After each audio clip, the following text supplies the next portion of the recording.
Gregg Levoy, welcome to the show. Thanks so much. So you've got a book called Callings, Finding and Following an Authentic Life. It's all about callings. I think people are familiar with this idea of a call, but just so we are all on the same page, like how do you define calling? Is it the same thing as a vocation? Is it have to do with your career? What is a calling to you? Yeah, actually I broaden it beyond vocation because the word vocation just originally meant to be called. So it doesn't refer specifically to work, and I don't refer to that way in the book. No, callings to me are all of those signs and signals and urgings, promptings that we get really in the course of any given day or week or month that essentially tell us what it's going to take to stay true to true north, whatever that is, whether this is what direction to take at a certain intersection or what to do with your life. But that's really what it is. It's all the signs. So I'm pretty secular and pluralistic about all this. It's not just waiting for the great big, calling, which I see people do all the time and missing all the smaller ones that are right at their feet. And frankly, I think of those as kind of the fire drills for the bigger ones anyway. So the way you describe callings in the book is that it may be to do something like go back to school or have a child, or to be something like be more creative or be more courageous. And callings can come to you for big things like changing your job, or for little things like a nudge to text a friend or to call your mother. And they can come to you in all kinds of different ways. Yeah, absolutely. Yeah. I mean, one of the things that's always impressed me in this line of work is the sheer number of channels that callings come to us in. So yes, an intuition to call your mother, a passion, a gift, a dream. I mean, as in a night dream, body symptoms. There's just a lot of different channels. I mean, just the section of the bookstore you always walk into first when you walk into a bookstore. In a sense, that's a calling, or a song lyric you can't get out of your head for weeks. There's a woman named, what is her name?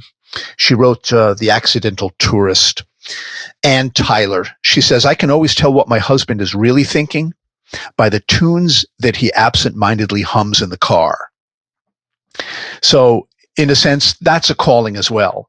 And that's the level at which I'm encouraging people to look at this stuff, is at the very subtle level, not looking for the burning bush, but looking for the little signals that come in the course of any given day that tell you what's true and what's not.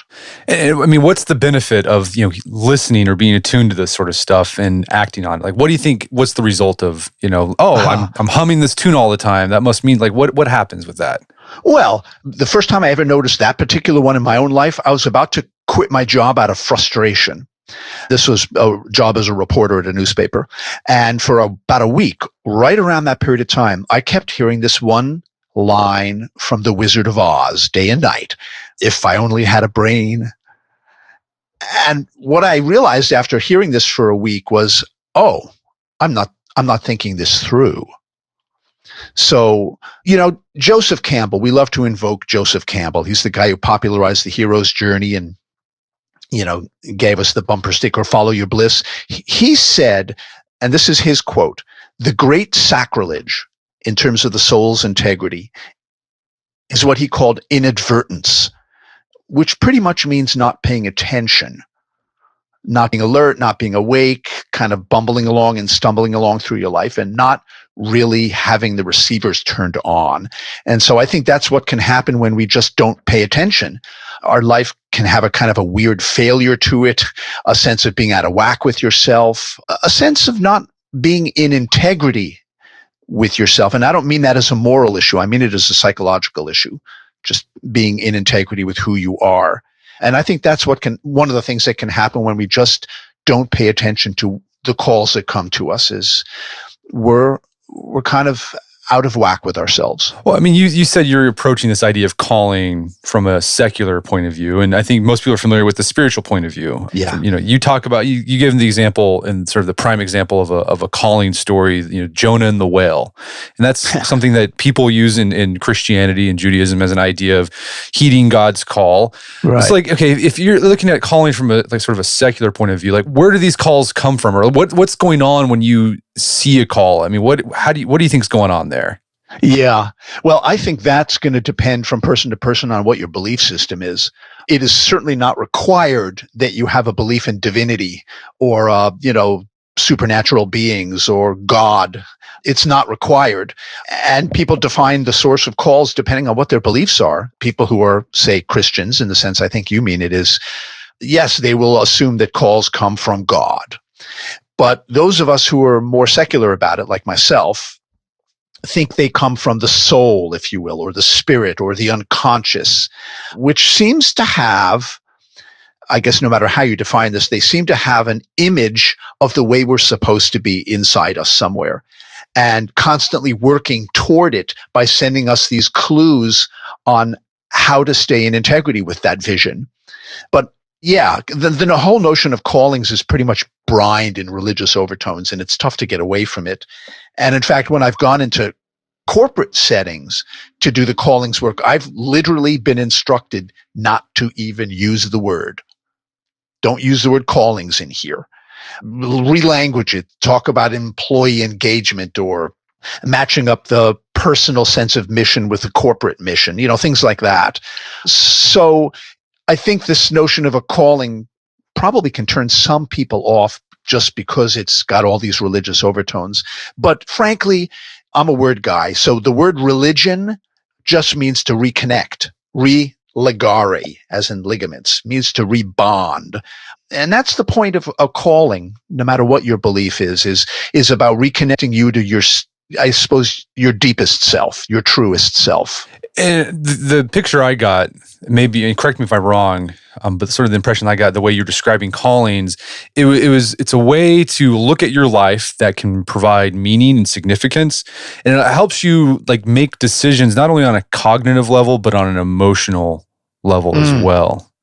Yeah, that's absolutely accurate. Callings require both.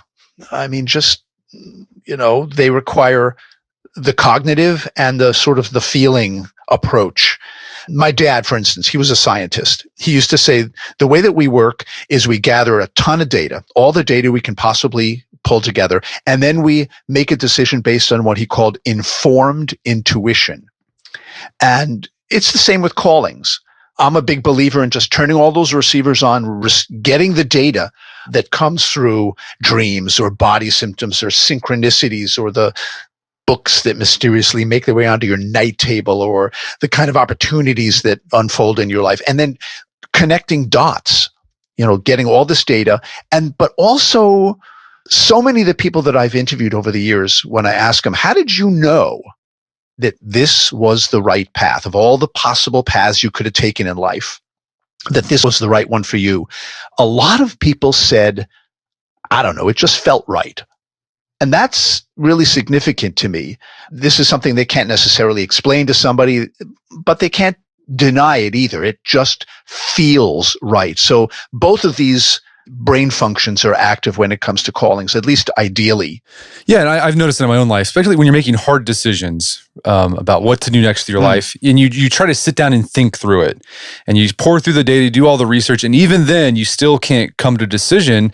So sometimes you have to go with your gut, or sometimes you just I'm going to open up a book and whatever. I read this passage, and that act, it's a way to get you moving in a direction you should, maybe not necessarily should go, but it gets you moving that you probably wouldn't have done if you just sat there and just try to keep thinking about it. Right. Yeah, exactly. And the brain is a terrific tool, but it isn't the only tool. There's lots of ways of knowing stuff, dreams, the unconscious, the body. Are callings always pleasant? Because I think when people think, oh, I found my calling, and they just feel great. Is that always the case? No, unequivocally no. In fact, Campbell used to say that phase one of responding to a calling is running the hell from it.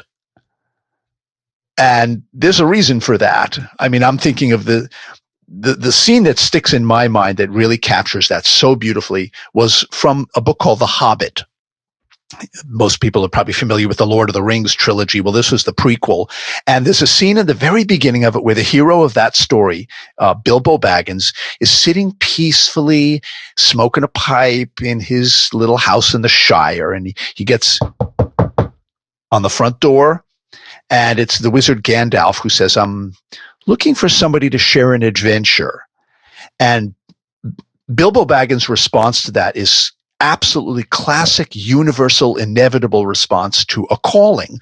He says, "Oh no, we're just plain quiet village folk. We have no use for adventures. Nasty, disturbing, uncomfortable things. Make you late for dinner."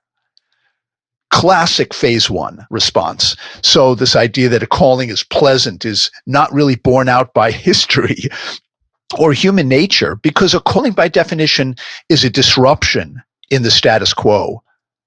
It really is.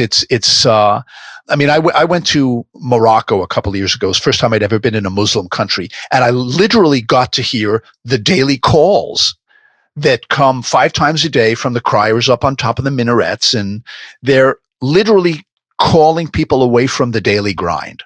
I mean, whatever that is, tending to the donkeys or making copper pots or something. And literally you have to turn your back on the status quo and turn toward Mecca to pray. And I think callings are doing the same things to people. They're calling you away from the familiar and to face the unknown. And no, that's not pleasant, because I used to have a map on the wall in my office for years and years. I lost it in the last move. But this was an old map, and we've all seen these maps. At the edges of the known world, the old cartographers used to draw monsters and dragons, and, just offshore there'd be a ship whose mast is, entwined with the tentacles of some giant squid or something. And I had that thing on my wall to remind me that I wasn't a chicken for being afraid of the unknown. And I put it up there when I quit employment for self-employment, because that was what I was called to do. And to remind me that a calling pulls me out of terra cognito into terra incognito. And that stuff is just anthropologically deep in human beings, to be afraid of the unknown. Well, going back to Joseph Campbell, when people think about when you accept a call, it means following your bliss. We think, oh, bliss, it's happy, wonderful. But even Joseph Campbell said, no, following your bliss often isn't blissful the way you think it's going to be blissful. Right. I mean, if you follow your bliss, you'll have your bliss, whatever that happens to be, whether it's being an entrepreneur or being a painter or being a rock climber, whatever. But that's all that's guaranteed, he said. He said, you're going to be tested. You're going to be challenged. So this idea of the bumper sticker that says, follow your bliss, it's not the whole story. That's all. It's simply not the whole story. And callings can even, they have not just their challenges, but they can even have a tragic dimension, because what if you are called to quit your job and your partner is freaked out by the prospect of you not having a regular income anymore? Or what if you're called to leave the town you live in and all your friends? I'm saying there's risk inherent in pretty much any calling. And that's part of the plan. I think this notion that if you follow your callings, the doors will swing open, the bluebirds of happiness will alight on your shoulders, and all this is fanciful. I mean, it just simply doesn't work out that way in a lot of cases, and people have to have the kind of intestinal fortitude for what the calling is really demanding of them. And it is a demand, in my experience as well as my observation. It's a demand. It's not going to go away if you ignore it. You see, that's the thing. Callings are hard, but not following them is hard too. And I figure you might as well suffer in the service of doing what you love than not, because there's going to be suffering either way. How do you attune yourself to callings, right? Because it's so easy to go throughout your life. You're busy. You got your head nose to the grindstone, you're just doing day-to-day stuff, where that's, this idea of a call, you might get it, but you're just ignoring it. How do you attune yourself, so you can be more receptive to them? Yeah. Well, one of the things that really struck me over and over when I was interviewing people for the book is just about every one of them told me that they had some kind of self-reflective practice. And that really jumped out at me.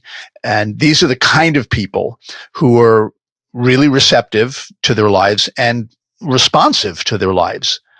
And they told me that they had some kind of practice, and the whole point of it was essentially to strike up a conversation with themselves ongoingly. And that seems critical. In other words, a call is something you hear, so you need to find ways of hearing it. And a daily journaling practice was really common. Dream interpretation was really common. People said artwork done in the service of self-discovery as opposed to just exhibition is another way.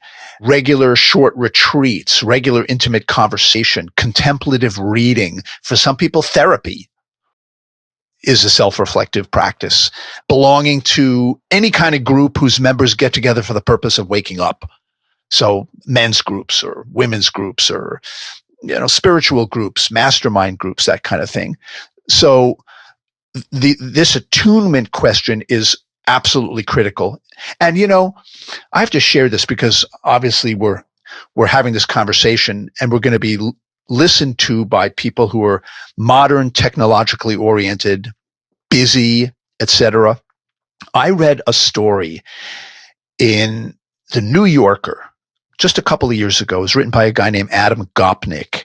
And he's talking about his 3-year-old daughter who's got an imaginary playmate named Charlie Ravioli. And that's actually what you'd Google if you want to read the story. And it's a hell of a commentary on the culture we've created. And what he's saying is that there's nothing unusual about a 3-year-old having an imaginary playmate, except this one is always too busy to play with her. So she's calling up Charlie Ravioli on her toy cell phone and always having to leave him messages. And a month later, her dad, the author, says that she's now leaving messages with somebody named Lori. He says, "Honey, who's Lori?" And in her 3-year-old fashion, she explains, "This is Charlie Ravioli's assistant." This is somebody he's apparently hired to return his phone calls for him. And I'm mentioning this because the compulsion toward busyness is a pretty good definition of workaholism. And calls have a tough time getting through when they get nothing but busy signals. Thus the need for these self-reflective practices. Because I think that even if all of your busyness is in the service of worthy and noble causes and callings, I think when the means to those ends is in an addictive process, I think the end result is pretty much a loss of soul and spirit and whatnot, a depletion in some way. So I just wanted to mention that in terms of this, your question about self-reflective practices and attunement, because we are a busy, distracted culture.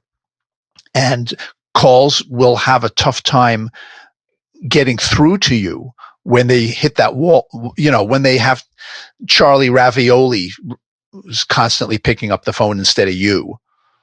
So I just thought I'd mention that. Something also that happens with callings is that one of the ways that we are sort of reminded that there is a call or sort of started tuning ourselves to that is when something is disrupted in our life, right? It could be a job loss, a divorce, a death of a family member or a friend.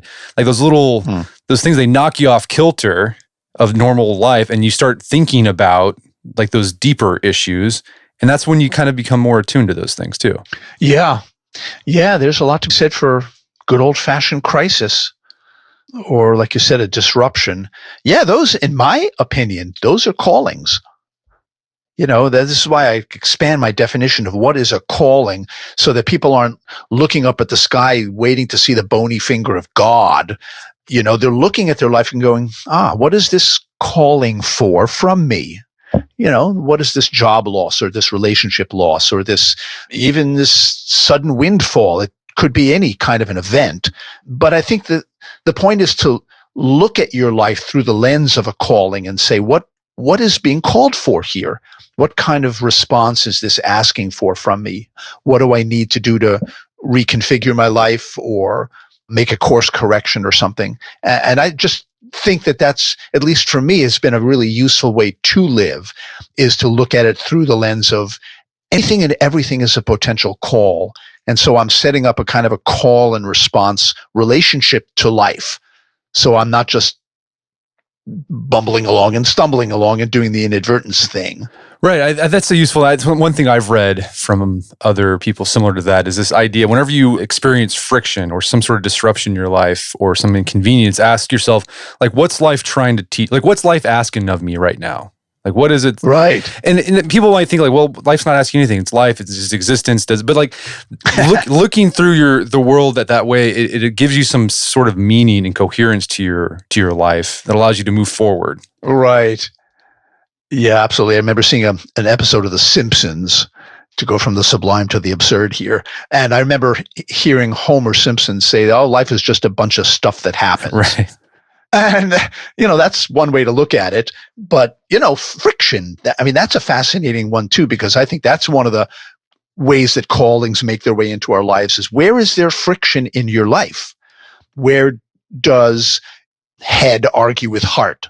Where does passion bump up against security? Where do you fight with people? What are you fighting for? Where does walk not exactly match talk? So there's something to be said for that as a form of calling, is because it's like out in the natural world, friction happens where changes are taking place.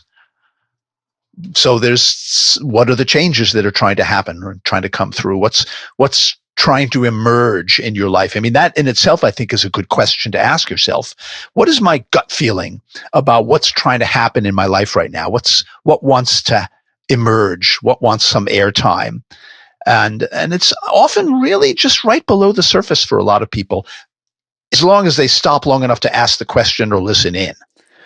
Do calls come out of the blue, like when you're least expected, or can you invoke them? Invoke them, yeah. Who was it? Jungian analyst named James Hillman wrote a great book called The Soul's Code. He said, when you want to know what your soul really wants, turn to your images, by which he meant primarily art and dreams. And both of them are great ways of invoking calls. And for instance, asking for dream guidance when you fall asleep. I had to train myself. I didn't have great dream recall for years. And then over a course of about a month, I trained myself to get it. And it wasn't really all that hard. As I was falling asleep, I had to just specifically ask for dream guidance. Say, I really need some guidance right here. I promise if I get woken up at 3 a.m. with a dream, I'll write it down, even if I've got a meeting at 7 a.m. And there's something about that, setting up that little trust piece, that brings them on. And that's one way of invoking calls, is to ask for them, is to ask for dream guidance. Again, art that's done for the purpose of self-discovery is another way to invoke them.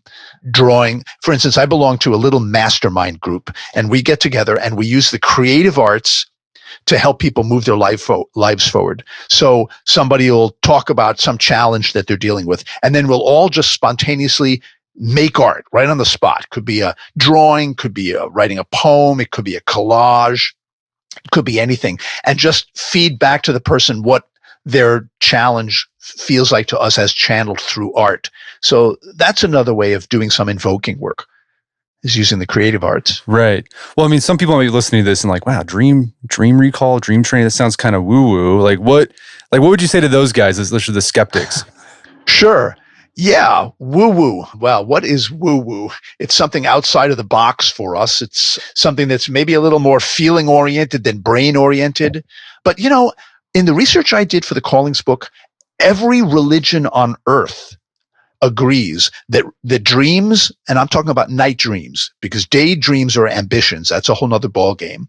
Night dreams are one of the primary channels through which the gods and the goddesses have historically spoken to the mortals. And we're sleeping through them most of the time, because dreams are they're data. They're just data. They're telling us things that we really know, telling us things we really feel or really believe, but unconscious. It's not quite conscious yet. And dreams, if we're willing to work with them, they have a lot of information and a lot of consequences if we ignore that information, because they'll just keep coming back. Everybody's had experiences of having recurring dreams, or certainly recurring themes in their dreams. And I mean, I understand the thing about woo-woo. I mean, my God, I live in Santa Cruz, California, and I'm a New Yorker, and this is the land of woo-woo. But woo-woo just means the things you can't necessarily explain with logic or science or reasoning. And I think to really honor callings, you've got to expand your toolkit. Am I using all the right manly metaphors here? Yeah. Toolkit. That's good. But you have to expand the toolkit and be willing to look at dreams, because they're just the information that you're not conscious of during the day. And they have a lot of, here's an example. I was given an opportunity at one point to turn the Callings book into a reality-based television show. I was flown out to Los Angeles, wined and dined by a couple of execs and an attorney from HBO who were interested in this project. And I mean, they even took me clothes shopping, which I thought was presumptuous at the least. But the night before I was supposed to sign on the dotted line, I had a dream about the three people that were taking me around and interested in the project. And I dreamed that all three of them were wearing costume jewelry and patent leather shoes. And I turned that project down because what it said to me is, I don't trust them.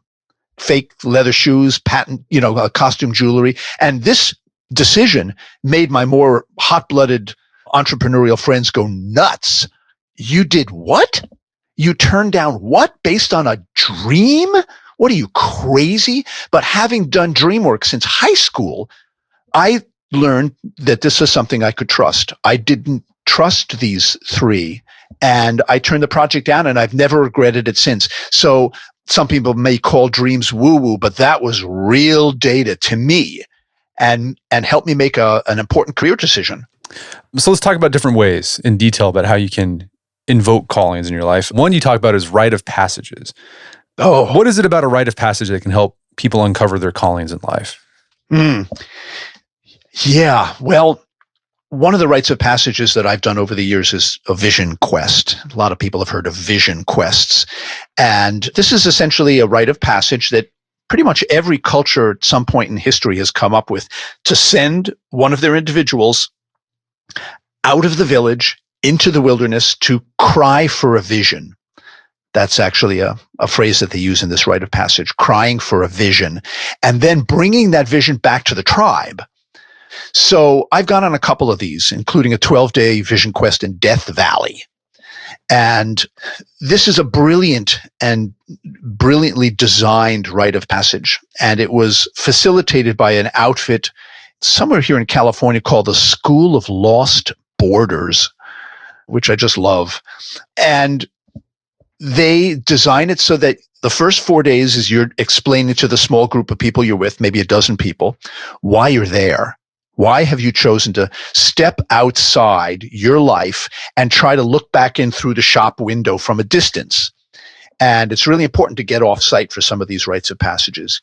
Get out of Dodge, get away from your desk, get away from the roles and responsibilities that define who you are, and get out there into the wilderness. And the second 4 days is a solo fast. You pick a spot somewhere out in the desert and you cry for a vision. And the last 4 days is return, where you sit around the fire again with those 12 people and explain what happened to you out there and what it means. So this rite of passage is great for reorienting people. And you know what was interesting to me was the reactions my friends had to hearing that I was going to be taking this vision quest. Just about every one of them wanted to book lunch with me the minute I got back and hear about it. And that was really significant to me, because what I sensed was that a lot of people are feeling like there's something they need to do with their lives that they're not doing. They're not letting themselves or getting themselves to do, and they need a kick. And a rite of passage like this is a kick in the butt. And they wanted to know, because I think they were hungry to make a change in their lives and were afraid to do it. And so I spent weeks after I got back telling the story to people who were absolutely rapt. I could just tell they weren't even eating their food. And so I think that there's something that speaks to people about these kind of rites of passage is as a way to find what your calling is, what your vision is, what your work in the world is supposed to be, what your gifts are, what your contributions are. And this is stuff that it seems to me everybody wants to know. Is like, what am I here for? What is my place in this whole scheme of things? What is my contribution? What is my legacy?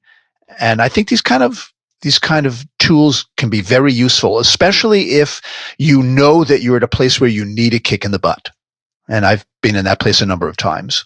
It's interesting. When I've read a lot of books about great famous men from history, and a lot of them have had like sort of rites of passage they did for themselves, but I think unknowingly, where they get out of just the regular life and get out to, usually it's out to nature.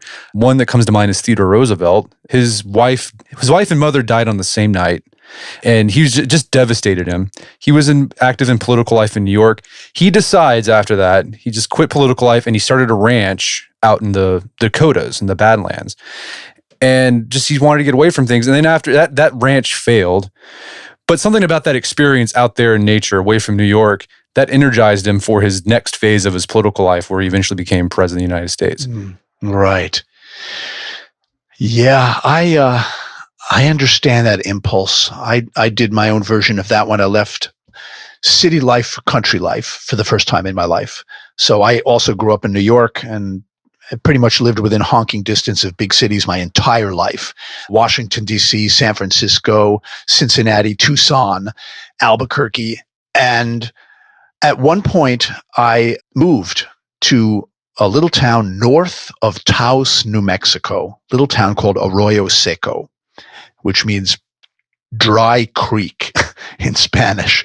And it freaked me out big time, but I moved there, I think, because I knew that I needed to hear something that I could not hear with all the distractions of the city. And moving there, I literally slept 12 hours a day for the first 9 months that I was there. I'm not exaggerating. And a friend of mine said I was detoxing from a lifetime of just, being immersed in the prevailing zeitgeist.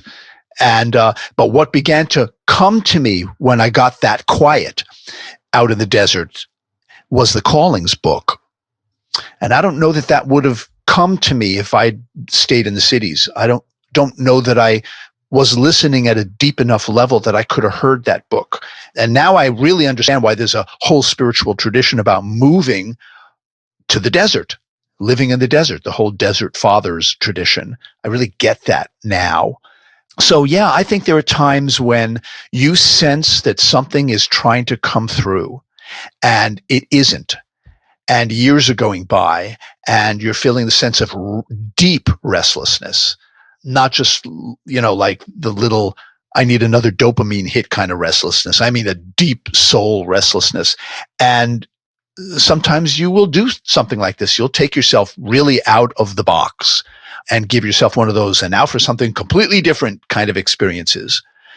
And sometimes that's exactly what you need, and you need it. And that's one of the reasons I recommend things like vision quests or a pilgrimage or a retreat or something that just takes you out of status quo and lets you listen down deep.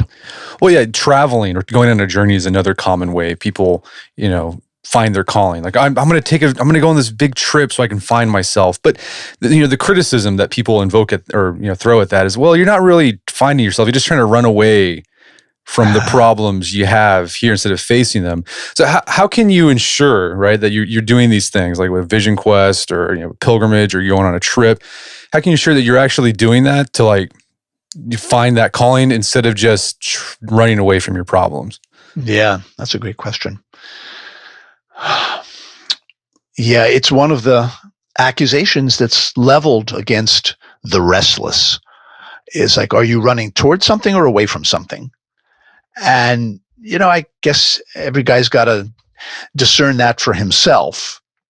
whether whatever I'm engaged in at the moment, is it moving towards something or just distracting myself? A word, by the way, that means to be pulled apart.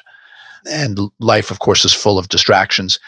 So, I mean, it's the same with the calling too, is how do you know when the material that you need to know hasn't made its way to you yet, and you need to continue doing more research and more listening and more self-reflection and more attunement, or whether you're just plain old procrastinating. And that's something that, takes some time to just tease apart. That takes some time. But just to ask the question, I think, is an important part of it. It's like, am I taking this vision quest just because it'll be another kind of notch on my exploratory belt? Or am I really hungry to learn something about myself? And I just think just the question itself is possibly halfway to clarity about that. But it's a good thing to ask. I mean, I'm a writer. I'm used to having this dilemma where, when am I done doing research on a piece and I just need to sit my butt down and write the thing? And when have I not completed all the research? And I've noticed that sometimes doing research is a way of avoiding sitting down and writing, which is way harder than researching in most cases. And especially if you're doing anything like first person writing as opposed to third person writing, which really is the difference between confessing and preaching. It's scary to sit down and actually write, or for that matter, to do your real work in the world, to follow your real callings. So this is a great question, is to ask, but I think restlessness has a bad rap. One of the people that I interviewed for the book said, interesting word, rest less. So if you're experiencing restlessness, what wants to move and where does it want to go? Which I love as a reframe of restlessness, because we just think of it as escapism. And in fact, I interviewed a guy years ago when I worked at the Cincinnati Enquirer as a reporter. He was a professor at Ohio Wesleyan named Bernard Murchland, and he came up with the 10 commandments of creativity. And one of them was restlessness. In other words, never quite being satisfied with the status quo as it is, always wanting to improve and tinker and explore and get into novelty. And I really get that. So I just think it's important to sometimes take the pejorative off the word restlessness and ask yourself, what wants to move and where does it want to go? Well, speaking of this issue of trying to figure out whether that thing you're doing, whether that trip you're doing is going to something or away from something, a related question that comes up with callings is this actually a true calling? Or am I just doing something and deluding myself and calling it a calling because it makes me feel better to call it that, even though it might not be? So, I mean, how do you figure that out? Yeah, that's I guess that's what spiritual communities call discernment. And that can be sticky, tricky stuff, and sometimes requires patience on the order of years for people to really clarify. But I ask everybody this question. Like I said, is like, how did you know that this was right for you? And the responses that people have given me over the years are so incredibly consistent that I'll literally list them because it's that easy. People said they knew a call was true because it kept coming back. That was one. It just, year after year, it just kept coming back. They knew that it was true when it came at them from a lot of different directions, not just an idea they got one day or a occupation they picked out of an occupational handbook or something. There was a clustering effect. It was coming through their dreams or their body or their little synchronicities that happen, or the things that they fantasize about while they're at work. There's a clustering effect, and you have to connect dots. People said they knew a call was true because it scared them. That was always interesting to me. One guy said, I figure if a path feels really safe and easy, there's something suspect. But if it scares me, it tells me at the very least I'm close to something vital. I thought that was an interesting take on it. Let's see, discernment. People said they knew a call was true because their enthusiasm for it sustained itself over a good period of time and didn't just flag after, a month or something, or a semester in the case of college kids. So, and they found that they even had a certain, what's the word? affinity for all the mundane stuff that's involved in pulling a calling off in the world. And they all have it, no matter how exalted or glamorous or exciting a calling feels. Every one of them's got its version of, licking stamps and stuffing envelopes. But people said, like, if you've ever been in a band or performed in a play or something, you know this, that the amount of time you spend rehearsing compared to performing is like 90-10 or 80-20 or something. And the fact that people are willing to practice the same lines or the same lyrics or the same chords for, thousands of hours for the chance to take it public a tenth of the time, it says, I think it's largely passion that explains people's willingness to put up with that equation. That to me is significant. Your willingness to abide by all of the practice is a diagnostic that you're on the right path. So that's another piece in the discernment puzzle. But ultimately, everybody said this. The only way I figured this out was I had to try it out. I had to go down the path a certain way, even when I wasn't sure it was the path, and take field notes, So this ultimately is what it comes down to for discernment. Take a step toward something that feels like it's calling to you, whether it's in the vocational arena or the relationship arena or the creative arena, and look at the feedback your life immediately gives you. You feel better or worse? You feel more awake or more asleep? You take another step. What is your body telling you? You take another step. What are your dreams at night telling you? You take another step. What are your friends telling you? It's like, wow, Brett, I haven't seen you this excited in years. What's going on? So there's this feedback loop that you set up that really over time helps you clarify. What happens when you say no to a call? So a call there's a response involved on your part, and that response could be yes, or it could be no. In your own life and just talking to people who've rejected calls, what typically happens? Well, for one thing, they don't go away. That's absolutely clear. Callings will eventually turn into wake-up calls. That's another thing that I've seen happen over and over in my own life as well. So they start off as, tap on the shoulder, whisper in the ear kind of thing. And they escalate in volume and occasionally violence the longer we ignore them.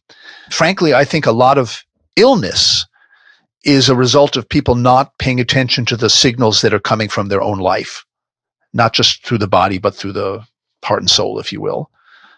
So, and I don't mean this to scare anybody, but my experience, rubber meets the road, is that if I ignore callings, they keep coming back again and again, and we'll try to pop through the big ones, especially until the last possible minute of life. Well, something you also point out in the book is that sometimes refusing a call might be a necessary step for you to actually accept the call. Yeah. Yeah, I'm glad you mentioned that. Because part of the beauty of callings is they are negotiable. This is not like a divine subpoena. They're negotiable, and you have a vote. So, I'm thinking of a guy that I interviewed who was a corporate executive, and his real passion was abstract painting. And so what he did to negotiate that call is he wanted a family, he wanted a house, he wanted money. And so he stuck with the job for 25 years, but he also painted on the side that entire time. So ultimately, this is the point of callings. Get it in your life to some degree sooner than later, to some degree. So that's what he did. He did his painting on the side for 25 years. And when he had the kids and he had the house, and when he was ready to shift his life, the painting was up and running. He had contacts with gallery owners. He had a body of work. He had confidence in that calling. And so he was able to make this shift, and 25 years is a long time to wait to do something you'd rather be doing full time. But he got to do, he had several callings, and that's what people often have to negotiate too, is there's a call to have a family and there's a call to be an abstract painter. They don't necessarily go well together, but he was able to do both. And so I think there's a way to work that out so that you get the bliss in your life to some degree, and say yes to it to some degree. 'Cause callings are not necessarily asking you to flip the whole circuit, to turn the whole thing upside down and quit your job and whatnot. It's saying respond. That's all a calling is a request for a response. And even a small yes is still a yes. And it's better than a no, and it's definitely better than a maybe. And I say that because maybe can just steal decades out of your life. I think that's a good point, that you don't necessarily have to go all in on your callings. I think when people hear calling, they think, oh, I got to quit my job. Right. I got to sell the house and move. Not necessarily so. You can keep your job as an insurance adjuster. Sure. Because it provides a living for your family, allows you to fulfill that calling to have a family, but you can do something on the side that calls to you. Right. And, I get it. A job is by definition work. You're often tired at the end of the day. And the idea of going down into the painting studio or into the, out to the work shed or whatever, it can be challenging when it's just easier to flip on the TV or any of the multitudes of, social media and all that. But the fact is, you don't have to quit your job. That's not the point of a calling. A calling was simply to say yes to something that wants expression in your life. That's all. It wants expression, and give it some opportunity to express itself. If you've ever been in a grocery store and been standing on a checkout line and seen a parent with a little kid who's tugging on their pants, daddy, daddy, daddy, they don't stop until daddy bends down and gives them attention. Callings are really exactly the same. They want our attention. They want some way to express themselves, and they're not going to stop tugging on our pants until we do. What role does community or other people play in our callings? We often think of calling, it's a very personal, internal thing, but your decisions affect other people, and other people are going to say things about your decision. So what role does that have? Yeah, that's callings are community property. I mean, you are the one who's called, but you're not the only one who's going to be affected by what kind of a choice you make around that, especially if you're have a family or run a company or are in a men's group. I mean, it's going to affect all those communities. So, in fact, I had a young woman come up to me at a university some years ago and say she loved the presentation, but it's culturally biased, she said, because you come from an individualistic culture. She said, I'm from the Philippines. I come from a collectivist culture where decisions like this have to be made sometimes with a whole village in mind. So there's something to be said for looking at the impact you following your calling is going to have on your community. But here's another take on that.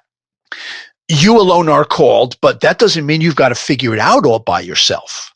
And I'm always encouraging people to draw on their community to help them clarify what they should do. And so I'm talking about anything from having a personal board of advisors, which is really, it sounds more exalted than I mean it to. That's just a bunch of people you pull together from your circle of acquaintances to meet once a month. They come to your house on Tuesday evening, you cook them a meal, and then you sit around for 2 hours and they ask you questions and they give you feedback and they give you homework, all right, to help you clarify. And I've been on both sides of this board of advisors things. It's another one is the Quaker tradition. It's called a clearness committee, which you can just Google. And this is, again, a bunch of people you pull together to help you clarify a call. It's literally what they were designed for 100 years ago by the Quakers. And so you're sitting around, you're the focal person, there's 10 people sitting around you, and there's exactly one rule: questions only. No advice giving, no fixing, problem solving, or any of that. Only asking questions, which is murder, and people often try to couch advice as a question by saying Right. things like, don't you think, technically, yes, that's a question, but it's a leading question. So there's another example. A brainstorming session is another example. So ways of pulling community together to help you clarify what the call is and how to respond to it is. I just think, don't isolate is my point. Don't isolate.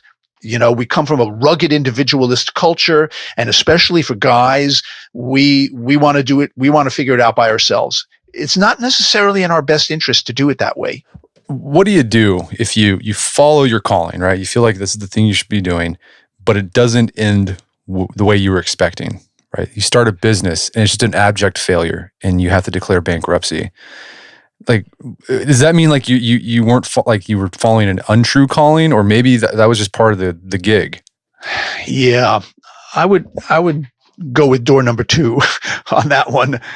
Yeah, because it's easy to jump to conclusions and assume that because you quote, and I'm going to put that baby in big quotes, failed at what you perceive as a calling, it meant it wasn't a true calling. That's not necessarily the case. It may mean you need more training. It may need you need to farm some things out that you're not farming out. It may mean you need more education. It could be a lot of things, or it could be that this isn't the way to make it happen. It could be a lot of things, but assuming that it's a quote failure isn't necessarily the case, even though of course it feels like a failure.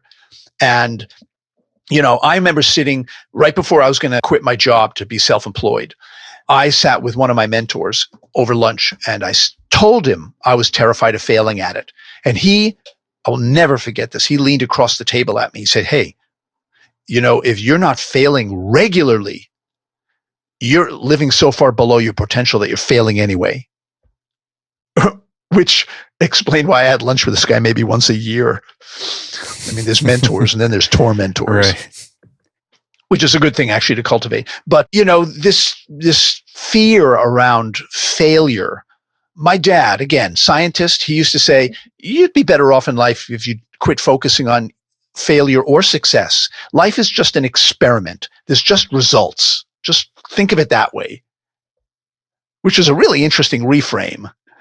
I don't mean to make light of failure. I've certainly had my share of it, and it sucks.